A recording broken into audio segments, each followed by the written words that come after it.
देख लिया ना तो मारे जाएंगे। और वैसे भी तुम इस वक्त यहाँ क्या कर रहे हो? नाइट शो देख कर आ रहा हूँ। तुम्हारे कमरे की रोशनी जली देखी तो सोचा तुमसे मिलता चलूं। बहुत अच्छी फिल्म है, तुम्हें साथ चलना चाहिए था। क्या बात कर रहे हो विनोद, 4 महीने में मेरा एंट्रेंस एग्जाम है।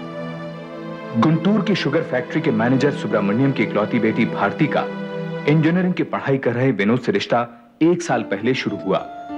लेकिन इन दिनों भारती अपने मेडिकल एग्जाम की तैयारी में इतनी व्यस्त थी कि विनोद के लिए भी समय निकालना उसके लिए मुश्किल था। अच्छा ठीक है, कल शाम को 4 बजे वहीं पर। लेकिन याद रखो, अगर मैं एग्जाम में पास नहीं हुई ना तो तुम्हारी सूरत तो कभी नहीं देखूंगी। ठीक है, तुम्हारे प्यार के लिए इतना रिस्क तो मैं ले सकता हूं। जाओ।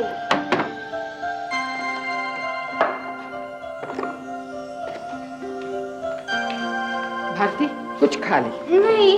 देख, खाली पेट दिमाग कम काम करता है। मैं ऐसी डॉक्टर बनना चाहती हूँ अम्मा।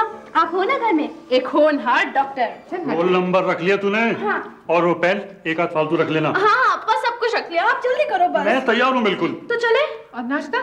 नहीं अम्मा, भूख नहीं है। चल चल चलिए अप्पा जल्दी।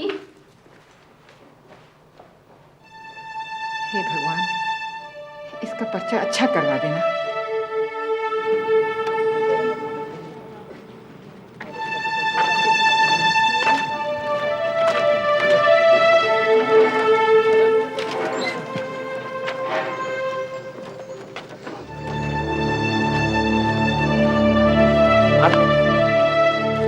विनोद, अच्छा हुआ तुम यहाँ हो, मुझे बहुत डर लग रहा है। ये डर तो लगना ही चाहिए, हर एग्जाम से पहले लगता है। पर मुझे यकीन है कि तुम्हारा एडमिशन हो जाएगा। भगवान करे ऐसा ही हो। तुम्हारे भगवान को भी रिश्वत दे आया हूँ। ये लो प्रसाद और हौसला रखो। विनोद, तुमने मेरे लिए प्रार्थना की? कौन सी नई बात है भारती, पिछले कई महीनों से रोज कर रहा हूँ। Best of luck. Thank you. सुनो, शाम को एग्जाम खत्म होने की खुशी में पिक्चर देखने चलेंगे। मैं तुम्हारा इंतजार करूंगा। ठीक 10 बजे शुरू करना और 1 बजे खत्म। किसी को भी एक्स्ट्रा टाइम नहीं। और सबसे अहम बात यह है कि पेपर 4 तरह के हैं, series A, B, C. Andhra Pradesh medical council के एंट्रेंस एग्जाम के दौरान हर कैंडिडेट को अलग अलग सीरीज यानी ए, बी, सी या डी का क्वेश्चन पेपर दिया जाता था, जो कि रोल नंबर या सीट के हिसाब से पहले ही तय होता था। नकल रोकने के लिए हर पेपर में अलग अलग सवाल थे। All the best.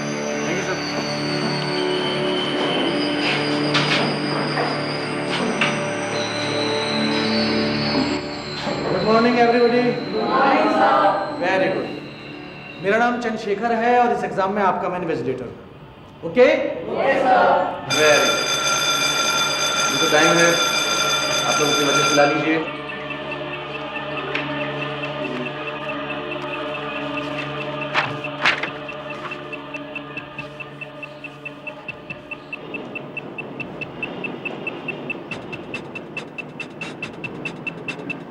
साइन कीजिए।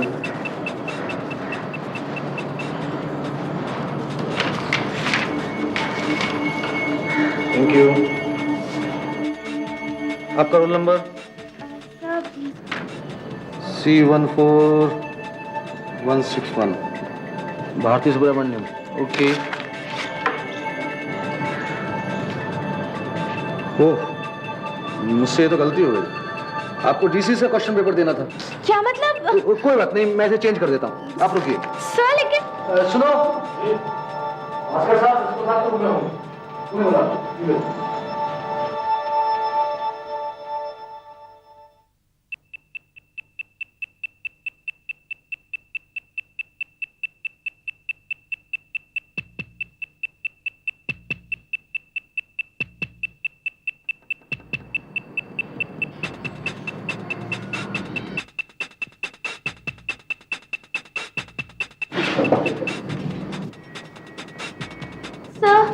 सर प्लीज जल्दी कीजिए सर, पहले ही आधा घंटा हो गया है। आप यहाँ क्या कर रही हैं? जाके बैठिए अपनी सीट पर। लेकिन सर वो मैं देता हूँ ना आपको क्वेश्चन पेपर, बैठिए आप।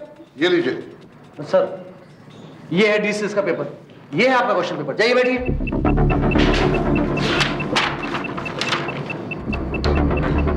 सर, वो गलती से गलत क्वेश्चन पेपर दे दिया था। देना था डी सीरीज का, दे दिया ए सीरीज का। क्या करें सर, ये तो वेस्ट हो गया पेपर, फाड़ दें से। हाँ सर,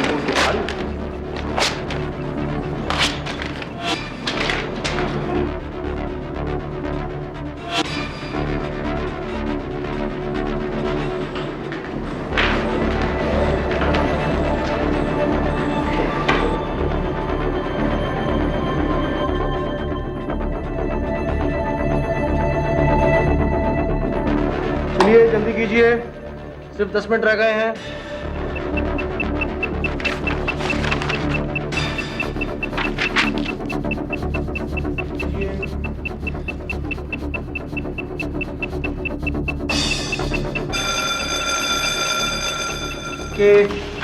क्वेश्चन पेपर दीजिए। सर बस दीजिए सर। तो दीजिए।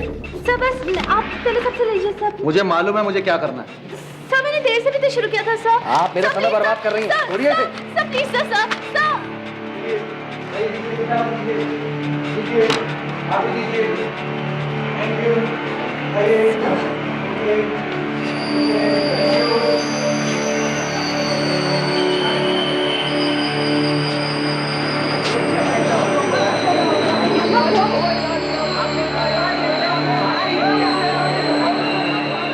सर पूरे 26 हैं सर, और ये अटेंडेंस शीट, सबके सिग्नेचर बराबर है। उस लड़की का क्या हुआ?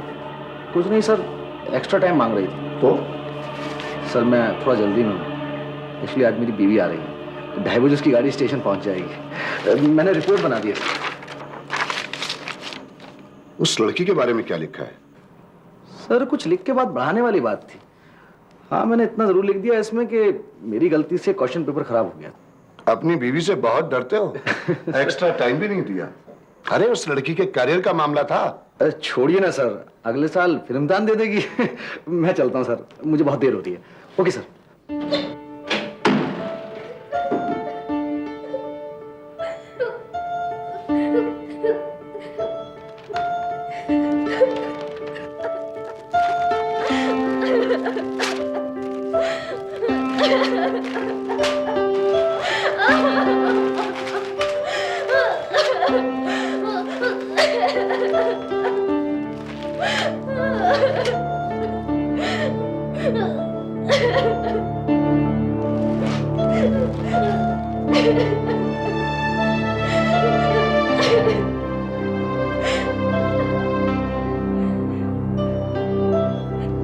भारती, अरे ये किताबें क्यों फाड़ दी?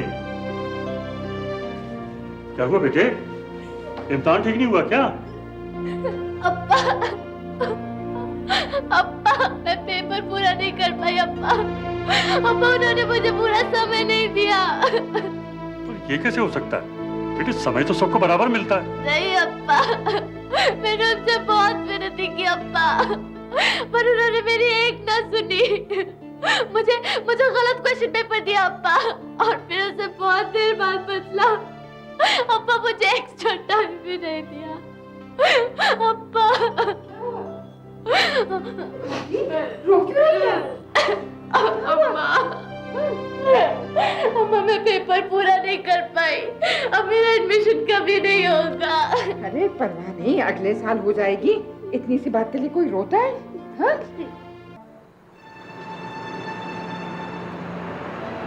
भारती,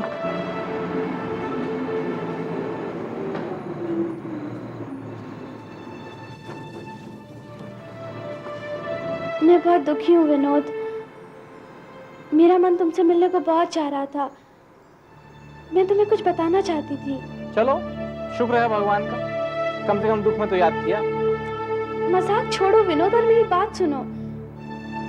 तुम्हें पता है आज एग्जाम देते वक्त अभी तक सोई नहीं। आप भी तो जाग रहे हैं अप्पा। मुझे तेरी चिंता है, तेरे इम्तिहान के बारे में सोच रहा था। अप्पा मुझ में और हिम्मत नहीं कि मैं एक और साल वैसे ही पढ़ सकूं। अप्पा मैं पागल हो जाऊंगी। समझ सकता हूं। मैंने फैसला किया है कि सबसे पहले हम आंध्र प्रदेश मेडिकल काउंसिल को एक चिट्ठी लिखते हैं, देखते हैं वो लोग क्या जवाब देते हैं। अच्छा अब तू सो जा, ज्यादा फिक्र मत कर। भगवान ने चाहा तो सब ठीक हो जाएगा। Good night.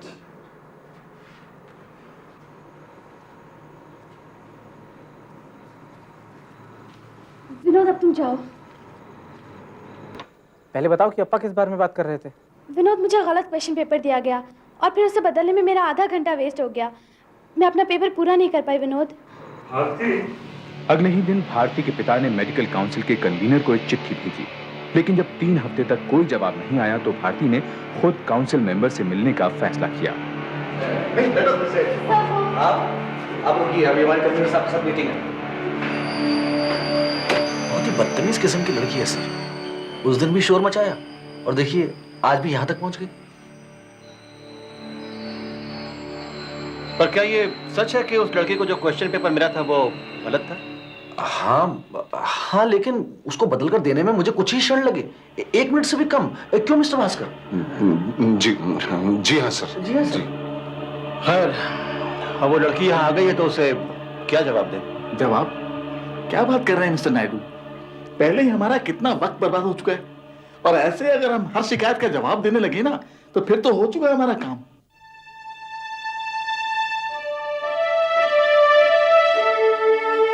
राव साहब बिल्कुल ठीक कह रहे हैं सर। इस एंट्रेंस एग्जाम को तो मजाक बनाकर रख छोड़ा है इन लोगों ने। भाई मेरा विचार तो यह है कि उसको छोड़िए और अपना काम कीजिए बस। मेरा भी सर। जी मैं भी यही सोचता हूँ। वेल, तो ठीक है फिर, मीटिंग इज ओवर। चलिए हम सब साथ में लंच लेते हैं।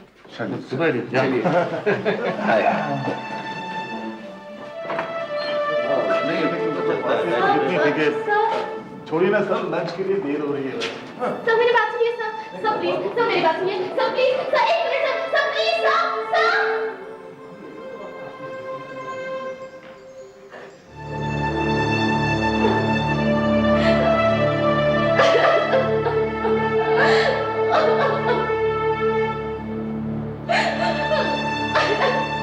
क्या जरूरत थी वहां जाने की? और क्यों कर रही हो तुम ये सब?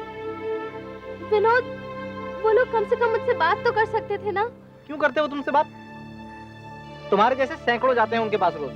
तो तुम क्या चाहते हो? हाँ, मैं चुपचाप इस नाइंसाफी को बर्दाश्त कर लूं? तो तुम क्या चाहती हो? निकल जाओ बंदूक लेकर उन सबको मारने के लिए। मन तो यही करता है। भारती, तुम तो राई का पहाड़ बना रही हो। नाइंसाफी हुई है, नाइंसाफी हुई है। अरे नाइंसाफी हुई है तो जाओ कोर्ट में केस करो उनके ऊपर। क्या हुआ? क्या देख रही हो ऐसे? पहली बार तुमने काम का ताना मारा है।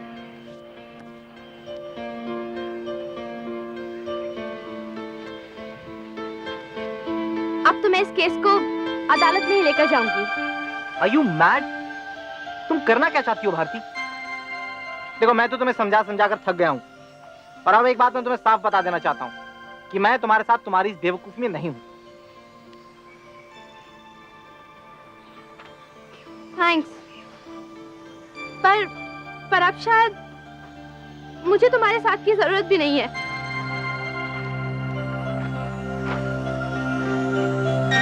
देखिए, आपके इस केस में कोई दम नहीं है, और फिर आप चाहती हैं कि आपके इस केस के लिए मैं अपना मजाक उड़वाऊं? आपके पास अपनी बात को साबित करने के लिए कोई ठोस सबूत भी तो नहीं है। No proof at all. आप मेरा विश्वास कीजिए, मेरे साथ नाइंसाफी हुई। मैंने कितने महीने इस एग्जाम की तैयारी की, और आप चाहती हैं कि एक इन्विजिलेटर की लापरवाही से हुए नुकसान को मैं भूल जाऊं? ऐसा भी तो हो सकता था कि आप अपना पेपर पूरा भी करती, उसके बावजूद भी आपका एडमिशन नहीं होता। वो बात दूसरी होती। कम से कम मुझे इस बात की तसल्ली तो होती कि मुझे एक मौका दिया गया, पर अभी तो वो भी नहीं हुआ। मैडम, हम एक बार कोशिश तो कर सकते हैं। चलिए, मैं एक केस ले लेती हूँ। भारती के बार बार विनती करने पर आखिर उसकी वकील ने हाई कोर्ट में एक पिटीशन दायर की। उधर चंद्रशेखर और मेडिकल काउंसिल के कन्वीनर नायडू को कोर्ट से समन्स मिले। बस इसी की कमी थी। अगर उस वक्त जवाब दे देते तो शायद ये नौबत ना आती। क्या जवाब दे देते? क्या आपसे गलती हो गई थी? भारती जी, आप आइए, आपके लिए मेडिकल कॉलेज में हमने सीट रिजर्व रख छोड़ी है, हैं? आप आइए और आपका सारा खर्चा भी हम उठाएंगे। मिस्टर राव, तानों के बिना भी हमारा काम चल सकता है, प्लीज। वैसे सर, मैंने एक वकील से बात की है, उसके हिसाब से इस केस में कोई दम नहीं है। वो लोग कोई सबूत पेश नहीं कर पाएंगे। कैसा सबूत मिस्टर चंद्रशेखर? साबित तो हमें करना है कि वक्त बिल्कुल भी बर्बाद नहीं हुआ है। और मुझे लग रहा था कि आप सच कह रहे हैं। वैसे वो क्वेश्चन पेपर कहाँ है जो गलती से उसे दे दिया गया था? जी वो तो हमने फाड़ दिए। क्यों? जी वो खराब हो गया था और हमें लगा कि अगर वो होता तो हम ये साबित कर सकते थे कि वक्त बिल्कुल भी बर्बाद नहीं हुआ था। आखिर उसने कितने सवालों का जवाब दिया होगा? खैर, नाउ जस्ट रिमेंबर, अदालत में हमें सिर्फ यही कहना है कि उस लड़की के साथ बिल्कुल भी नाइंसाफी नहीं हुई है। ओके? जी। इम्तिहान का वक्त खत्म होने के बाद आपने क्या किया? मैं सीधे घर गई। आपने कंप्लेंट क्यों नहीं की? मैं बहुत दुखी थी क्योंकि मैं अपना पेपर पूरा नहीं कर पाई। कहीं आपको इस बात का दुख तो नहीं था कि बाकी सवालों के जवाब आपको आते ही नहीं थे? मुझे आते थे।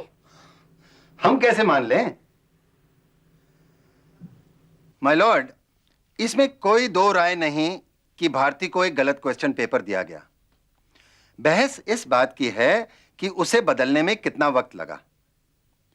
मिस्टर चंद्रशेखर, जो उस समय कमरे में एक इन्विजिलेटर की हैसियत से मौजूद थे, इस काम को 10 साल से बाखूबी निभा रहे हैं। उनके हिसाब से अब पर्चा बदलने में केवल 1 मिनट या शायद उससे कम लगा हो।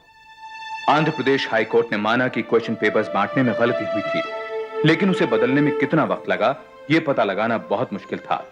लिहाजा भारती सुब्रमण्यम की पिटीशन को खारिज कर दिया गया।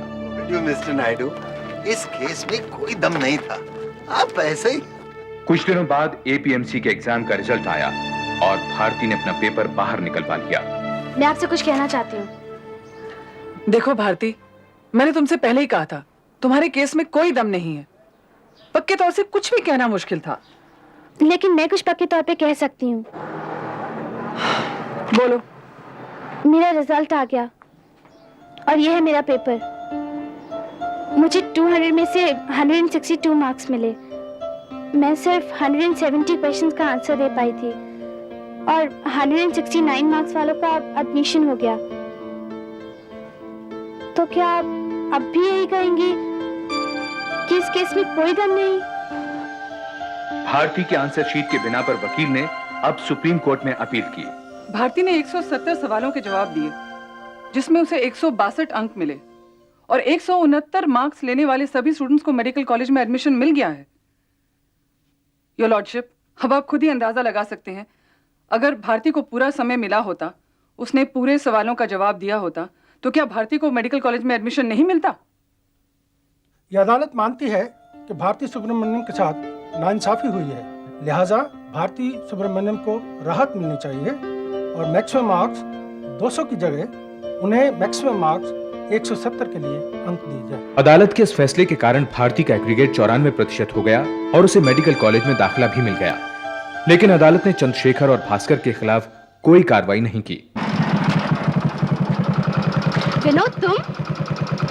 नई मोटरसाइकिल ली है, सोचा तो मैं कॉलेज छोड़ देता हूँ। मौका भी अच्छा है तुमसे माफी मांगने का। तो मुझे माफ कर सकती हो भारती? रास्ते में सोचूंगी। और विनोद, अगर शाम को तुम मुझे फिल्म दिखा रहे हो ना, तो चांस ज्यादा है।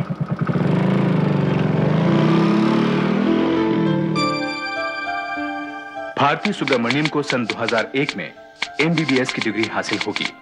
वो आगे चलकर बच्चों की डॉक्टर बनना चाहती है।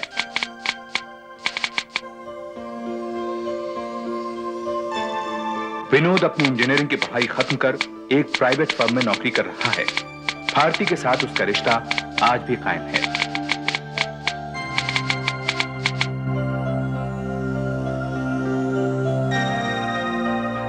इस घटना के बाद चंद्रशेखर को इन्विजिलेट करने की ड्यूटी पर कभी नहीं लगाया गया।